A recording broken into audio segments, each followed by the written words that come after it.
अरे मतलब आज की वीडियो लेक्चर में हम पढ़ेंगे रेजोनेंस के बारे में। So what is resonance. So first of all आपने डेफिनेशन देख लेनी है रेजोनेंस की, ये वाली डेफिनेशन आपने याद करनी है because it is more suitable. So जो है वो ये है कि when the force acts on a body. Resonance का मैं आपको बेसिकली मतलब ये बताती हूँ कि सपोज़ ये हमारे पास एक बॉडी है, कुछ भी बॉडी आप कंसिडर कर लो। एक चलो एक विंडो कंसिडर कर लें या मिरर कंसिडर कर लें, ग्लास कंसिडर कर लें ना। एक पानी वाला ग्लास आप कंसिडर कर लो, या जो खिड़की के अंदर शीशे लगे हुए होते हैं वो कंसिडर कर लो। तो अब ज़ाहिर बात है ये सपोज़ वो ग्लास और उसके एटम्स हैं, एंड हमें पता है कि एटम्स जो हैं वो वाइब्रेट करते हैं अपनी नेचुरल फ्रीक्वेंसी के साथ। ठीक है, अब क्या होता है, अब जो है आसमान पे बादल गरजते हैं, ठीक है, ज़हरी बात है कि उससे साउंड वेव्स पैदा होती हैं। ठीक है, उन साउंड वेव्स की कोई ना कोई फ्रीक्वेंसी होती है। अब वो जब साउंड वेव्स रीच करती हैं विंडोज़ के ग्लास के साथ आके टकराती हैं, तो क्या होता है कि इनकी जो फ्रीक्वेंसी होती है एक्सटर्नल फ्रीक्वेंसी, वो अगर मैच कर जाए नेचुरल फ्रीक्वेंसी, एक्सटर्नल फ्रीक्वेंसी जो है वो मैच कर जाए natural frequency of any object, whether it is glass, whether it is a bridge, और whether it is a glass of water, mirror और एनीथिंग। ठीक है, लेकिन अगर एक्सटर्नल फ्रीक्वेंसी मैच कर जाए सिस्टम की इंटरनल नेचुरल फ्रीक्वेंसी के साथ, तो एक मैक्सिमम इफ़ेक्ट नज़र आता है, वो आप फील करते हो। लाइक आपको पता है कि जो ही बादल गरजते हैं तो आपकी खिड़कियां जो हैं वो वाइब्रेट करना शुरू कर देती हैं। तो वो क्यों? क्योंकि एक्सटर्नल फ्रीक्वेंसी जो है साउंड वेव्स की वो मैच कर जाती है natural frequency of the atoms of the glass. तो आप जो हैं वो रेजोनेंस का इफ़ेक्ट देते हो, आप देखते हो कि विंडो वाइब्रेट कर रही है। सम टाइम अगर रेजोनेंस का इफ़ेक्ट बहुत ज़्यादा हो जाए तो वो शीशे टूट भी जाते हैं। ऐसे नहीं होता किसी ने पत्थर मारा तो शीशा टूट गया। अक्सर जब तूफ़ान आता है या बारिश होती है या गरज चमक होती है, तो अक्सर जो ही बादल गरजता है तो अक्सर ऐसा होता है कि टूट जाते हैं वो ग्लास। तो उसका यही होता है कि रेजोनेंस इफ़ेक्ट हुई और बहुत लार्ज एम्पलीट्यूड का रेजोनेंस इफ़ेक्ट पैदा हुआ है, जिसकी वजह से ऐसा हुआ है। ठीक है, आपने ये भी सुना होगा कि पुराने ज़माने में जब कोई भी एक सिंगर, ऐसे सिंगर हुआ करते थे जो कि जब गाना गाते थे, ठीक है, तो पास पड़ा हुआ जो ग्लास था, सपोज़ करो कि एक ग्लास है, तो वो टूट जाते थे। ठीक है, तो ऐसे होता था कि वो जो उस बंदे की साउंड की फ्रीक्वेंसी है ना, वो मैच कर जाती थी ग्लास के एटम्स की नेचुरल फ्रीक्वेंसी के साथ। तो जो ही ये मैच करती थी तो मैक्सिमम इफ़ेक्ट नज़र आता था, जिसको हम कहते थे, जिसको हम रेजोनेंस कहते हैं आजकल के दौर में। ठीक है, इसके अलावा माइक्रोवेव में फूड जो कुक हो जाता है, आप माइक्रोवेव ओवन में फूड रखते हो ना, तो वो क्या होता है एक्चुअली के अब ज़ाहिर बात है, सपोज़ करें ये फूड है, ठीक है, तो इसके अंदर एटम्स है और एटम्स तो हमेशा वाइब्रेट कर रहे होते हैं। So these atoms are also vibrating. जब आप इस फूड को माइक्रोवेव ओवन के अंदर रखते हो तो यहाँ से माइक्रोवेव्स निकलती हैं, उनकी कोई ना कोई फ्रीक्वेंसी होती है। वो फ्रीक्वेंसी जब मैच कर जाती है फूड के एटम्स की नेचुरल फ्रीक्वेंसी के साथ, तो क्या होता है, मैक्सिमम इफ़ेक्ट पैदा होता है और फूड क्या हो जाता है, कुक हो जाता है।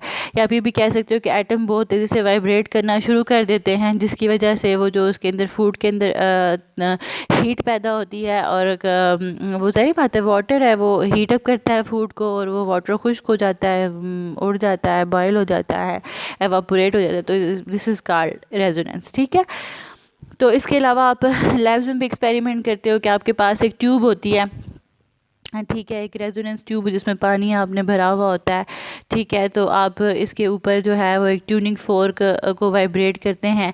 तो वो क्या होता है, यहाँ पे वाटर होता है, वाटर के एटम्स की नेचुरल फ्रीक्वेंसी होती है। जब वो ट्यूनिंग फोर्स की वेव्स की फ्रीक्वेंसी के साथ मैच कर जाती है वो फ्रीक्वेंसी, तो आपको एक मैक्सिमम इफ़ेक्ट सुनाई देता है, जो कि क्या होता है, साउंड सुनाई देती है आपको। आप एक्सपेरिमेंट जब करते हो लैब में तो वो रेजोनेंस ही होती है।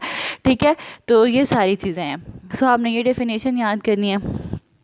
एंड कुछ रेजोनेंस की सिचुएशंस उसने बताई हुई हैं कि व्हेन द स्विंग इज़, जब आप एक झूले पे बैठे हुए हो तो और वो वाइब्रेट कर रहा होता है। यहाँ पे वाइब्रेशन का मतलब ये है कि स्प्रिंग जो है जिस उसकी मेन पोजीशन है और स्विंग जो है वो ऐसे और ऐसे और ऐसे, लेकिन जब आप उसका एम्पलीट्यूड बढ़ाते हो तो आप स्प्रिंग ये जो होती है स्विंग, उसके ऊपर एक फोर्स एक्सर्ट करते हो, ठीक है। और वो फोर्स जो है वो स्ट्रिंग के एटम्स की नेचुरल फ्रीक्वेंसी के साथ मैच करती है और आप रेजोनेंस अचीव करते हैं और आपका एम्पलीट्यूड बढ़ता है, ठीक है। दूसरी जो एग्जांपल है वो क्या है, ब्रिज में सस्पेंशन ब्रिजेस वही होते हैं कि यहाँ ये दो नीचे हैं और यहाँ से यहाँ पे एक ब्रिज है, ब्रिज ऐसे ही होता है ना। तो अब वहाँ पे ज़ाहिर बात है ये ब्रिज है, सीमेंट से बना हुआ है, एटम्स होते हैं, उन एटम्स की अपनी एक नेचुरल फ्रीक्वेंसी होती है। और अक्सर कहते हैं कि जब इसके ऊपर ट्रूप्स वगैरह मार्च कर रही होती हैं तो अगर वो ऑर्डर में मार्च कर रहे हों तो ये पॉसिबिलिटी होती है कि वो मार्च करते हैं तो आवाज़ आती है, तो वो जब एक पैटर्न में मार्च करते हैं तो वो जो ऐसा पॉसिबल हो सकता है कि जो आवाज़ निकलती है उसकी फ्रीक्वेंसी ब्रिज की नेचुरल फ्रीक्वेंसी के साथ मैच कर जाए और रेजोनेंस इफेक्ट पैदा हो और ब्रिज टूट जाए। तो इससे बचने के लिए कहते हैं कि जो ही आप ब्रिज के ऊपर जाते हैं तो वो रैंडमली उन ट्रूप्स को कहते हैं कि आप लोग रैंडमली मूव करें, मतलब एक ऑर्डर में ना मूव करें। लोग तो मूव कर ही होते हैं, कर ही रहे होते हैं, लेकिन वो चूँकि ऑर्डर में तो नहीं मूव कर रहे होते ना। लेकिन अगर अपने फौजियों को देखा हो तो वो प्रॉपर स्टेप्स में ऑर्डर में मूव कर रहे होते हैं, तो कहते हैं अपना ऑर्डर तोड़ दो। हम इसके थोड़े से मैथमेटिक्स पढ़ेंगे। तो क्या कहता है कि these examples show that there is always a marked increase in amplitude of the vibrating body when an external force having a time period equal to the natural time period of the body is applied to it, ठीक है। तो आप क्या यहाँ पे वो ये कह रहा है कि जब भी रेजोनेंस अचीव होती है तो हम ये देखते हैं कि एम्पलीट्यूड बढ़ जाता है, ठीक है। मतलब जो देखो जैसे विंडो वाइब्रेट करना शुरू कर देती है विंडो के अंदर ग्लास, तो वो उनका एम्पलीट्यूड ऑफ वाइब्रेशन बढ़ जाता है। ग्लास टूट जाता है तो वाइब्रेशन बढ़ी, एम्पलीट्यूड ऑफ वाइब्रेशन बढ़ा तो ग्लास टूट गया। एम्पलीट्यूड का मतलब ये होता है हाइट, मतलब एक सिंगल, ये स्मॉल एम्पलीट्यूड का सिग्नल है और इसी एम्पलीट्यूड को आप एम्पलीफाई कर दो तो ये होता है, ठीक है। तो फिर क्या कहते हैं, दस it's also occur when the applied force has frequency an integral multiple of the natural frequency of the natural frequency of the body. कहते हैं ऐसे भी हो सकता है कि जो एफ जो है is the natural frequency of the body in resonance take place. तो तो आप ना इस फार्मूले को क्या कहते, it also occur when the applied force has natural frequency and integral multiple of the natural frequency of F, ठीक है। मतलब F1 जो है नेचुरल फ्रीक्वेंसी होगी तो अप्लाइड फोर्स के पास जो है वो डिफरेंट रेंज ऑफ फ्रीक्वेंसीज होंगी which is multiple of the natural frequency, ठीक है। So Fn is equal to NF1। तो F1 जो है वो फर्स्ट वन फ्रीक्वेंसी है और इस अप्लाइड फोर्स के पास जो है वो ज़ाहिर बात है वेरिएशन ऑफ फ्रीक्वेंसी है। तो एक्सपेरिमेंट नंबर 1 उसने क्या किया, a number of simple pendulum, उसने डिफरेंट तरह के पेंडुलम्स लटकाए हुए हैं।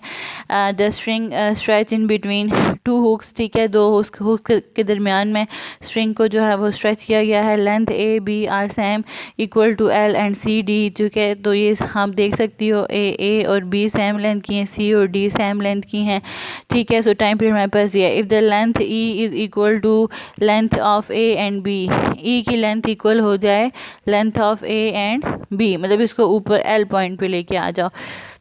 And length of C and D are same and is equal to L, C और डी की वही सेम, सी और डी भी सारी बातें ऊपर आ जाएं जो कि इक्वल टू एल हो जाए। तो कैसे क्या है, the length E is equal to length of A and B. तो what he wants to do,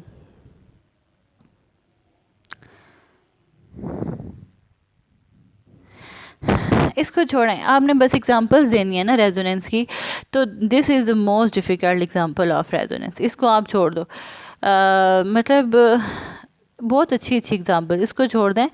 आप और डिफरेंट एग्जांपल ले सकती हो। रेडियो रेजोनेंस, मतलब अब रेडियो भी ये होता है ना, आप देखें रेडियो है तो उसके अंदर कैपेसिटर सर्किट लगा, उसका अपना एक एंटीना होता है, उस कैपेसिटर सर्किट की प्रॉपर नेचुरल फ्रीक्वेंसी होती है। अब बाहर से आने वाली जो रेडियो वेव्स होती है उनकी भी कोई ना कोई फ्रीक्वेंसी होती है। तो जब ये दोनों इनकी और इनकी फ्रीक्वेंसी मैच नहीं करती तो आपको कोई साउंड सुनाई नहीं देती, रेडियो में कोई क्लियर साउंड सुनाई नहीं देती। फिर आप ट्यूनिंग करते हो, रेडियो की ट्यूनिंग करते हो, फिर एक ऐसी होता है कि इसकी जो नेचुरल फ्रीक्वेंसी है वो सेट हो जाती है आने वाली वेव्स की फ्रीक्वेंसी के साथ, ठीक है। तो फिर एक मैक्सिमम इफेक्ट नज़र आता है जिसमें आपको क्लियर साउंड सुनाई देती है, ठीक है। This is an example of magnetic resonance imaging, MRI में हम इसको यूज़ करते हैं, ठीक है। ये स्कैनिंग है, मेडिकल डायग्नोस्टिक के लिए इसको यूज़ किया जाता है। तो radio frequency radiation are use to cause nuclei of the atoms to oscillate. तो क्या होता है, ये जो रेडियो फ्रीक्वेंसी की रेडिएशंस होती हैं, अब हमारे दिमाग के अंदर जो न्यूक्लियाई होते हैं एटम्स के, उनको ऑसिलेट करती हैं। When resonance occur energy is absorb by the, जब रेजोनेंस अकर होती है तो ये जो मॉलिक्यूल्स होते हैं हमारे दिमाग के अंदर, ये एनर्जी को एब्जॉर्ब करते हैं। And the pattern of energy of absorption can be use to produce computer enhanced photograph, ठीक है। तो जो जहाँ जहाँ पे एनर्जी एब्जॉर्ब होना शुरू हो जाती है तो उस तरह से हमारे पास जो है वो इमेज, मतलब वहाँ पे ब्लैक ब्लैक हिस्सा आ जाता है और हमें हमारा इमेज क्लियर हो जाता है। एमआरआई में हम इसको यूज़ कर सकते हैं, कुकिंग और फूड में यूज़ कर सकते हैं, ये मैंने आपको सारा बता दिया था, ठीक है। तो ये हो गया। नेक्स्ट टॉपिक है हमारा फेस। तो फेस को आपने इसके ये 2 पॉइंट्स देखने हैं, यहाँ से स्टार्ट करना है। The face is the quantity which shows the state of motion of the oscillator, कि ऑसिलेटर किस पॉइंट पे किस तरह की मोशन परफॉर्म कर रहा है, ठीक है। In circular motion we study the displacement of the projection of a body moving in circle executing simple harmonic motion, ठीक है। जैसे हमने ये पढ़ा था कि सर्कल में हमने डायमीटर पढ़ा था, ये उसका सेंटर था, और ये पॉइंट ओ जो स्टोन था ये मूव कर, तो उसका डायमीटर तो उसका प्रोजेक्शन यहाँ पे और यहाँ पे इन दोनों पॉइंट्स के दरमियान में वाइब्रेट कर रहा था। तो हम कहते हैं कि projection is producing a simple harmonic motion, ठीक है, along the diameter of the circle as given by, और हमने कहा था कि x is equal to x naught cos theta है, और एक्स नॉट को एक्स नॉट ही लिखा और थीटा को इसने ओमेगा टी लिख दिया है, ठीक है। तो फिर क्या किया है उसने, ये हमने तब पढ़ा था। फिर है where x is the instantaneous displacement. X क्या है, कोई भी इंस्टेंटेनियस, मतलब किसी भी टाइम पे जो डिस्प्लेसमेंट होता है, छोटा बड़ा कोई भी डिस्प्लेसमेंट। जबकि जो एक्स नॉट है वो मैक्सिमम डिस्प्लेसमेंट है, उसको हम मैक्सिमम डिस्प्लेसमेंट कहते हैं। And omega is the angular velocity. The general way of showing, अच्छा ये जो इक्वेशन है इसको हम जनरल वे में इस तरह से लिखते हैं, थीटा को हम ओमेगा टी प्लस फाइव की शक्ल में लिखते हैं, ठीक है। ओमेगा टी प्लस फाइव को हम फेज़ एंगल कहते हैं, या थीटा को हम फेज़ एंगल कह सकते हैं, which is equal to omega t plus five. The addition of theta is equal to omega t, ये तो हमने चैप्टर नंबर 5 में पढ़ा था कि हम थीटा को ओमेगा टी के इक्वल ले सकते हैं। Angular velocity is equal to angular displacement per unit time, so theta is equal to omega t. लेकिन जो हमने यहाँ पे फाइव को ऐड कर दी, तो फाइव क्या बताता है, the addition of five gives the information regarding the starting और initial phase of an oscillator. Phase actually angle को कहते हैं, ठीक है, कि उसका इनिशियल एंगल क्या था, जब ऑसिलेटर ने ऑसिलेशन स्टार्ट की, मोशन स्टार्ट की, तो वो एंगल कितना था। The quantity five represent the phase. अच्छा फाइव जो है वो आपको 2 चीज़ें बताता है। एक चीज़ तो ये बताता है कि स्टार्टिंग पॉइंट क्या था, जब मोशन स्टार्ट हुई तो स्टार्टिंग एंगल कितना था, और दूसरा ये आपको, अगर आपके पास 2 मोशन हैं तो उन दोनों के दरमियान में कितना फेज डिफरेंस है ये भी बताता है। So phase is basically the angle, ठीक है। एंगल को अगर हम मैथमेटिकली मैं आपको बताऊँ ना, तो फेज इस एंगल को हम फेज कहते हैं, ठीक है। इंग्लिश में उसने ऐसे लिखा हुआ है, phase is the quantity which shows the, सबसे सारी बात है, थीटा 90 है, थीटा 100 है, थीटा 140, आपको उसकी स्टेट ही बता रहा है ना कि एट किस टाइम पे वो कौन सी स्टेट पे है आपका ऑसिलेटर, ठीक है। तो उसने जो है इसको मज़ीद स्पेसिफाई किया, let us explain this by the help of drawing a diagram between के एंड टी, ठीक है। तो ये उसने देखो एक्स एंड टी, ये एक्स एक्सिस है, ये टी एक्सिस है, इसमें उसने ग्राफ ड्रॉ किया है ना। तो हाँ, फिर ये कहता है कि if five is equal to 0, equation 7.92 becomes what. ये जो 7.92 है ये किस तरह की हो जाएगी, यहाँ पे अगर आप 5 0 पुट कर दो तो x is equal to x naught cos omega t हो जाएगा, सिंपल ना। तो then putting different values of t, मतलब कि डिफरेंट टाइम में, टाइम 0 है, फिर टाइम हुआ t/2 हुआ, फिर t/4 हुआ, ये है ना टाइम, ये 0 हुआ, t/2 हुआ, t हुआ, 3t/2 हुआ, 2t हुआ। आपने टाइम यही लेना है, अपनी तरफ से नहीं कोई टाइम ले लेना है, ठीक है। टाइम की यही वैल्यूज होंगी, 0, t/2, 3t/2, t and 2t।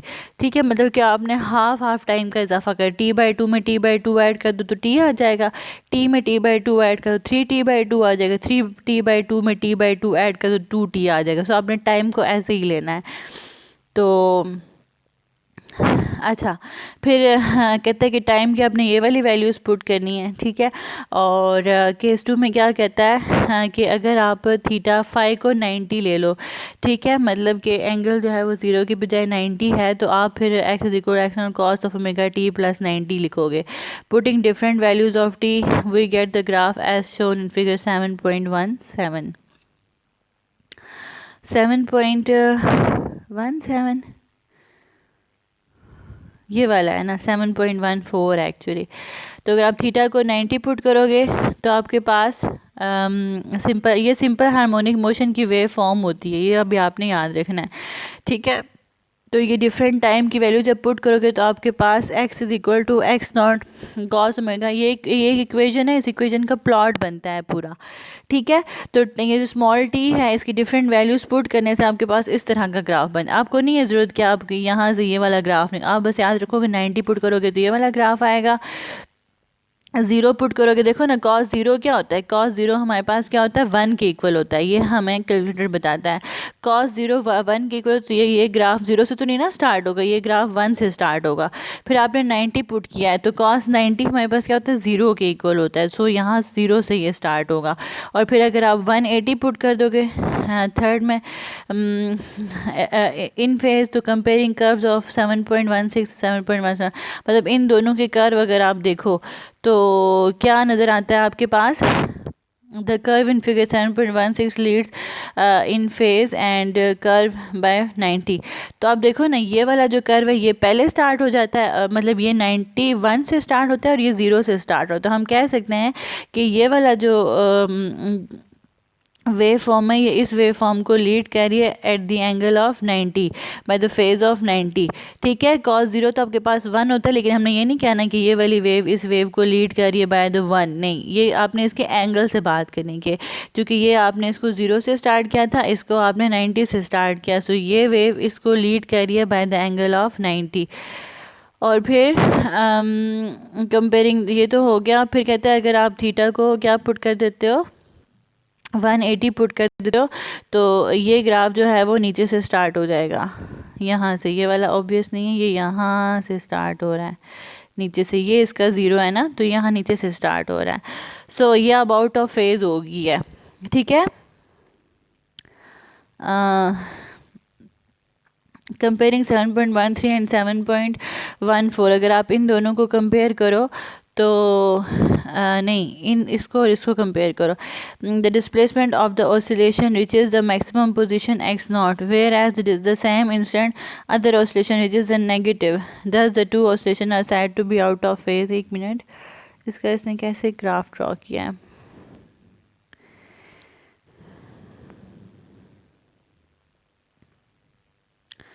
Wave form of simple harmonic motion t/2, अगर आप ये देखो ना, यहाँ पे t/2 ये वाला पॉइंट अचीव हो रहा है, ये आपने डायग्राम याद करनी, t/2 यहाँ पे अचीव हो रहा है, और इसका t/2 देखें तो इसका t/2 पे ये मैक्सिमम है, इसका जब t/2 तो ये मिनिमम पे चली जाती है, इसका जब t/2 अचीव होता है तो ये मैक्सिमम, ये देखो ये मैक्सिमम पे है, और जब इसका t/2 अचीव हुआ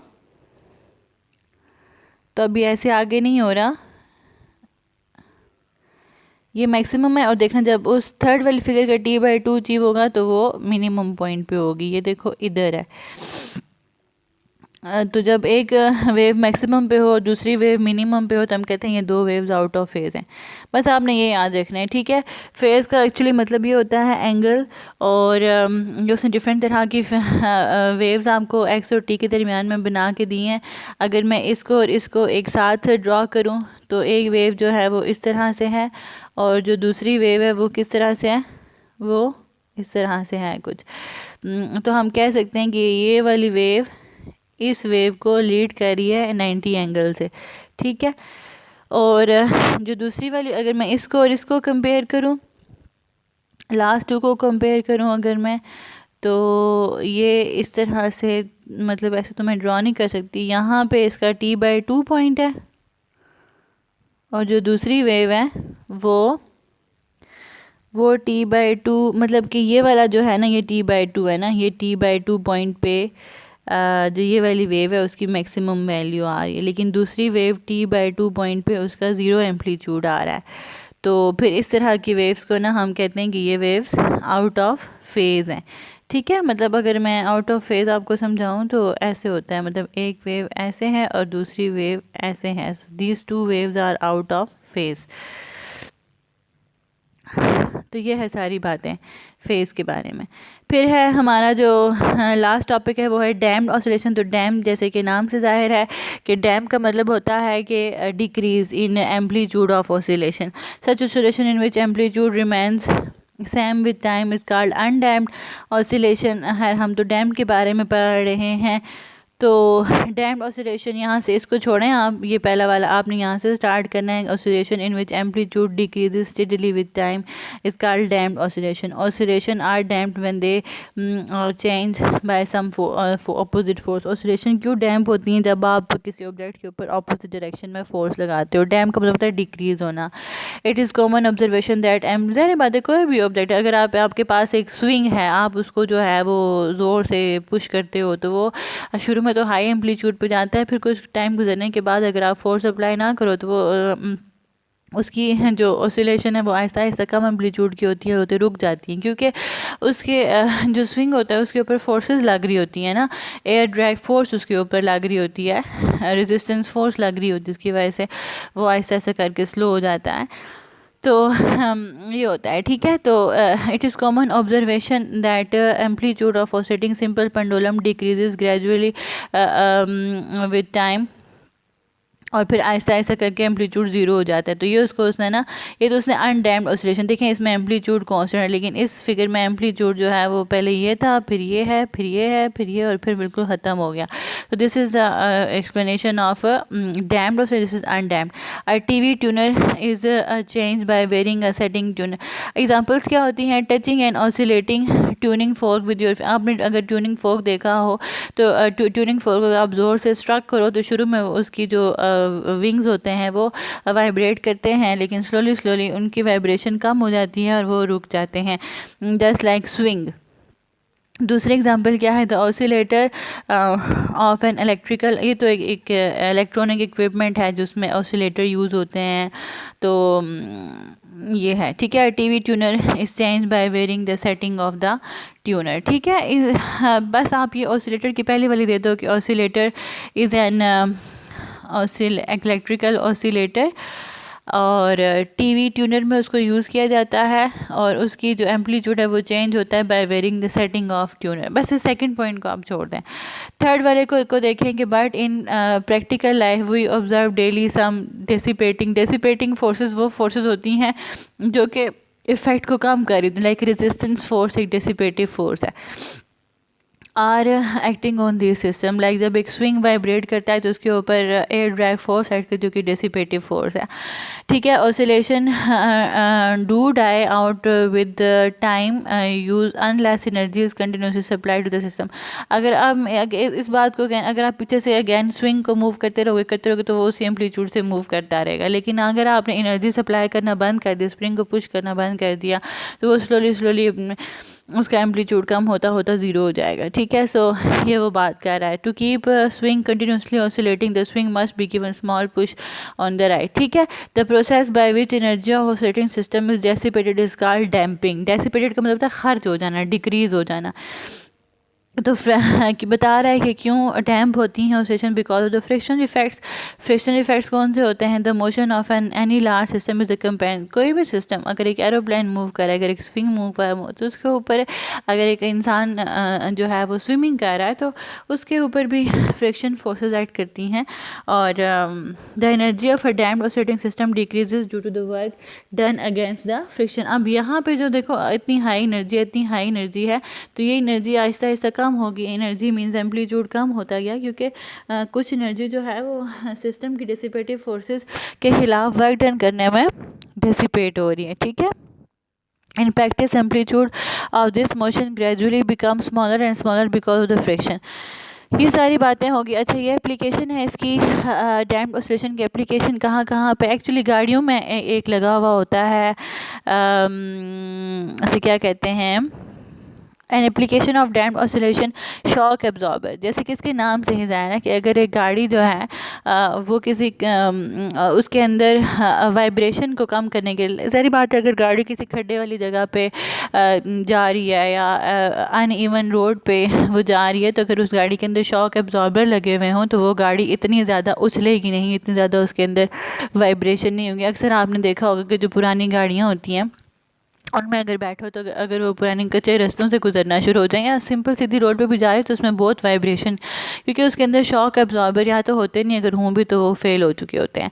तो फिर ना जो नई अच्छी पायदार गाड़ियाँ होती हैं उनमें अच्छे शॉक एब्जॉर्बर भी होते हैं, अगर उनमें हम बैठो तो आपको ज़्यादा झटके नहीं लगते, क्योंकि उनमें शॉक एब्जॉर्बर लगे हुए होते हैं जो कि ऑसिलेशन के एम्पलीट्यूड को क्या कर देते हैं, डिक्रीज़ कर देते हैं। तो उसमें वो फिर यही लिखा हुआ है कि the concept a damped oscillation shock absorber of a car which provides damping force to prevent excessive oscillation, मतलब ज़्यादा जो वाइब्रेशन है, ज़्यादा झटके हैं, उनको क्या कर देता है, कम कर देता है। तो the concept of damping is use in the suspension system of the car, motorcycle वगैरह में इसको यूज़ किया जाता है, मोटरसाइकिल में भी और कार में भी। Damping system is required to ensure the comfortable ride for the passenger when the car, bus और motorcycle is moving on a bumpy rough road by producing excessive oscillation. ज़ाहिर बात है जब कार इस तरह के रास्तों में मूव तो एक्सेसिव ऑसिलेशन प्रोड्यूस होती हैं, तो जो डैम्पिंग होती है वो शॉक एब्जॉर्बर जो होता है वो उन ऑसिलेशन के एम्पलीट्यूड को डैम्प कर देता है, कम कर देता है, और जो एब्जॉर्बर है वो जो व्हीकल है वो स्मूथली मूव करती है। So this is all about the damping effect. So इसकी वेव डायग्राम आपने बहुत अच्छी तरह से याद रखनी है।